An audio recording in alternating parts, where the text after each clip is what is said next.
पश्चिम महाराष्ट्रात प्रथमच सर्वाधिक 2 लक्ष पारितोषिकाची सूरज फिडे रॅपिड रेटिंग बुद्धिबळ स्पर्धा सांगलीत.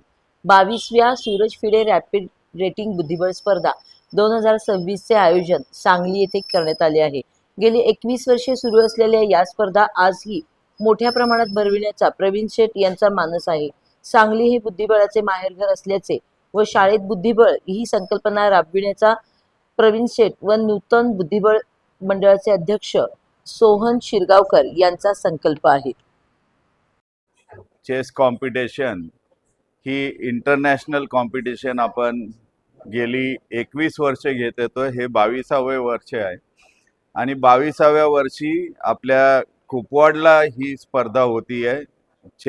आपल्या चेंबरमध्ये जो बॅडमिंटन हॉल आहे त्या हॉलमध्ये याच्यासाठी जवळजवळ 250 ते 300 प्लेयर्स इथं येणार आहेत आणि खूप चांगल्या पद्धतीची ही टुर्नामेंट अरेंज केलेली आहे.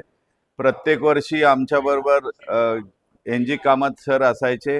यावेळेला ते नाही आहेत, पण त्यांच्या कुटुंबियांच्या वतीनं जवळजवळ 160च्या वर ट्रॉफीज दिल्या जात आहेत त्यांच्या आठवणीसाठी आणि या चेस प्लेयरसाठी.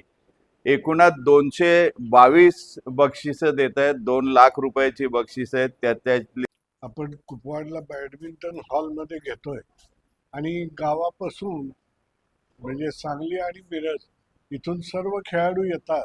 तर त्यांची येण्याची सांगली स्टँडपासून व मिरज रेल्वे स्टेशनपासून हॉलपर्यंत येण्याची आणि त्यानंतर संध्याकाळी सामने संपल्यावर त्यांना त्या ठिकाणापर्यंत पोहोचवण्याची व्यवस्था ही आपण करणार आहे. ही एक सगळ्यात महत्त्वाची गोष्ट आपण करतो. सांगली प्रहार न्यूजसाठी मुख्य संपादिका नीता पाटील.